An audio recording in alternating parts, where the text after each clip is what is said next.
वंदना में हरदम भूमि की वंदना, माँ की वंदना, मातृभूमि की वंदना, राष्ट्र की वंदना के लिए 4 पंक्तियां पढ़ा करता हूँ, तो पढ़ रहा हूँ, मेरा साथ दीजिए। मनुज तो छोड़िए, ये देव धड़कन से भी पावन है, करे क्या वंदना इसकी, ये वंदन से भी पावन है, लगा ले हम इसे माथे, निगाहों में इसे भर ले। संभालना पंक्ति को, हाथ खोलना आसमान की तरफ, लगा ले हम इसे माथे, निगाहों में इसे भर ले, हमारे देश की मिट्टी ये चंदन से भी पावन है। वाह वाह वाह, बहुत धन्यवाद। मैं सोच ही रहा था कि पढ़ तो रहा हूँ, लेकिन सामने की तरफ से कैसी प्रतिक्रिया आती, लेकिन आपने मेरा मन रख लिया, क्योंकि इस ठंड में इतने हाथ खोलना बड़ा कठिन काम है, लेकिन ऊष्मा आपने प्रदान की। 4 पंक्तियां पढ़ता हूँ जिस निमित्त यह समारोह है। आप मंच पर देख रहे हैं राम दरबार, ये तो राम दरबार ही है पूरा। यह जो पूरा आपका आश्रम, यह जो पूरा व्रत यहाँ पर है, उस जमाने में, उस समय पे गुरु वशिष्ठ का जो काम गुरु वशिष्ठ कर रहे थे, अभी श्रद्धेय अश्विन जी चौबे वो काम कर रहे हैं। जोरदार ताली बजाइए इस बात का। वही रूप, वही काम, वही समर्पण भाव, वही तपस्या भाव से काम कर रहे हैं। 1 बजे का समय है, कौन मंत्री, ग्राम पंचायत का कोई पंच भी हो जाता है, तब भी वो कार्यक्रम शुरू करवा के निकल लेता है। इतना बड़ा, इतना विराट व्यक्तित्व और इतना समय। 4 पंक्तियां पढ़ता हूँ। और राम क्यों राम के रूप में आज भी हमारे हृदय में है। मैं 4 पंक्तियां पढ़ रहा हूँ। राम जी लक्ष्मण सीता जी के रावण के द्वारा हरने के पश्चात वनवास में जा रहे हैं, वन में जा रहे हैं, और अचानक उनकी दृष्टि पड़ती है एक पगडंडी पर, जहाँ फूल ही फूल बिखरे हुए हैं। संभालना पंक्ति, फूल ही फूल जंगल में बिखरे हैं। लक्ष्मण से कहते हैं, देख के लक्ष्मण, ये पगडंडी कहाँ जा रही जिसमें ताजे फूल हैं। कविता शुरू होती है, भैया नीचे बैठ जाए, थोड़ी देर के लिए बैठ जाएंगे, बड़ा अच्छा होगा जहाँ जाकर के वहां बैठ जाए। पर चलिए, बहुत धन्यवाद आपको।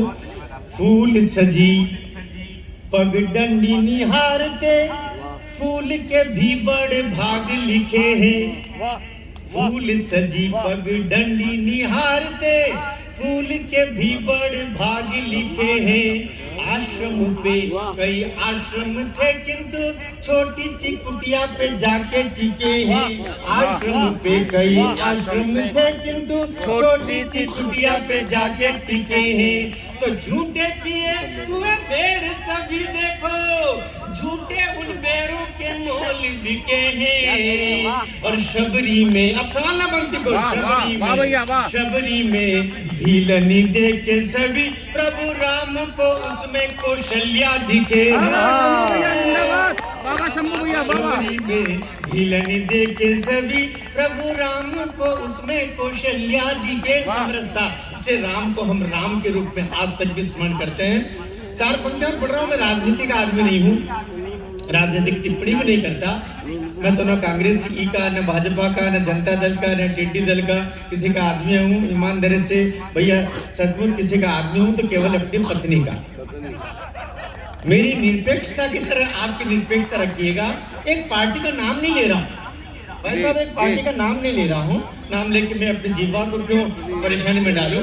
लेकिन उस पार्टी के एक बड़ी मंत्री ने कहा कि राम का तो कोई अस्तित्व नहीं था, इसलिए ये राम सेतु तोड़ दिया जाना चाहिए। ये शपथ पत्र देके सुप्रीम कोर्ट में बोला है। वो शपथ पत्र अभी भी है, वो शपथ पत्र माननीय उच्चतम न्यायालय में अब भी है, जिसकी मंत्री ने उस समय कहा था कि राम का तो कोई अस्तित्व नहीं, इसलिए राम सेतु तोड़ दे, 200 करोड़ रुपया हमारा बचेगा। क्या कारण है? अब मैं संदर्भ से लेता हूँ। राम सेतु बन रहा, प्रभु श्री राम देख रहे कि सब कुछ न कुछ कर रहे हैं। प्रभु श्री राम भी एक पत्थर उठाते हैं, पत्थर पानी में रखते हैं, क्या कुछ होता है। इस घटना से, उस मंत्री की बात से, उस पार्टी की बात से ये घटना कैसे जुड़ती है? राम का सामिप्य, राम का नाम, और इस घटना देखिएगा। सेतु बनाने को दौड़ रहे सब, देखा प्रभु ने तो आप भी आए। सेतु बनाने को दौड़ रहे सब, देखा प्रभु ने तो आप भी आए। और राम ने पत्थर छोड़ा जो हाथ से, डूब गया सब ही चकराए। राम ने पत्थर छोड़ा जो हाथ से, डूब गया सब ही चकराए। तो शीश झुका जामवंत जी नील से, संभालना पंक्ति को। शीश झुका जामवंत जी नील से, अंगद से मुस्का के बताए। राम ने छोड़ दिया जिसको, उसे कौन यहाँ जग में अपनाए। राम ने छोड़ दिया। अब बोलिए जरा फिर से, जय जय श्री राम। जय श्री राम। हाँ तो फिर करो दमदारी के साथ में, जय जय श्री राम। मेरा मन है, आप यहाँ पर बैठे हुए हैं। मैंने कई नेताओं के सामने एक गीत पढ़ा, पिछले लगभग 25 वर्षों से गीत मैं पढ़ रहा हूँ। सदैव बाबा जी जानते हैं, हमारे मंच के सारे बंधु जानते हैं। लेकिन मुझे लगता है कि आज जो साधु राजनीति में बहुत लग रहते हैं, लेकिन राजनीति में नेता के रूप में कोई साधु रहता है तो मुझे ऐसा अश्विन चौबे जी जैसा दिखाई देता है। एक साधु यहाँ पर बैठा हुआ है। मेरा मन है, एक मांग मेरी है, एक मांग रखना चाहता हूँ। और मुझे लगता है कि आप भी उस मांग को रखना चाहेंगे। ये जो राम सेतु का प्रकरण अभी भी उच्चतम न्यायालय में है, और सदैव सदैव सदैव हमारी राष्ट्रपति